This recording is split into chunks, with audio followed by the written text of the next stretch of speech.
Hello, my name is Rajan Arora and welcome to my course Essentials of SQL Server Performance for Every Developer. You are watching the video of Module 3 Building Effective Indexes Part 2 Index Terminology Refresher. If you are new to this course, please start it from the course introduction video for better understanding. Thank you. Before we go ahead, I want to take your just few minutes and refresh on some index terminology so these definitions are refreshed in your mind as we go through this material. When you look at the SQL Server documentation or any writings on SQL Server, you are going to see the terms cluster index and non-cluster index. A cluster index is the structure that SQL Server stores the data in the table.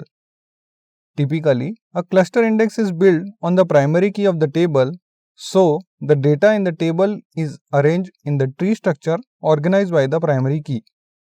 So, when we are talking about cluster index, we are really talking about the structure that contains the data for the table and how the data is physically stored in a table on disk.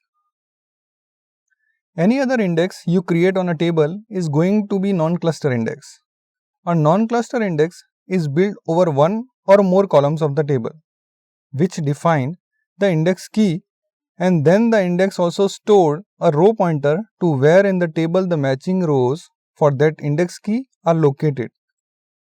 In this module, when I talk about indexes, I am really talking about these non-cluster indexes because you are going to need to query the data in your tables by columns other than the primary key, and creating effective non-cluster index is really the key to achieving good performance when you are doing so. There are two types of operations that can be performed against the key: a scan operation or a seek operation. A scan operation is going to read the entire index to find the matching values it is looking for, whereas a seek operation is going to traverse the tree structure of the index in order to find its matches.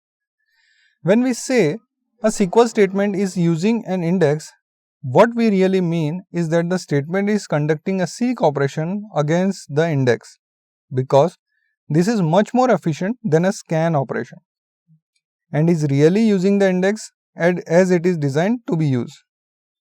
So when you examine operations against indexes in your execution plans, you really want to be looking for the seek operations. If instead you are seeing scan operations while SQL Server is accessing the index, it isn't really what you want from a performance point of view.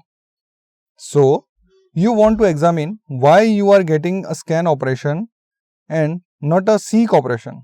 Now that we have refreshed on some fundamentals, so let's talk about what columns we should be thinking about indexing in our database to deliver good application performance.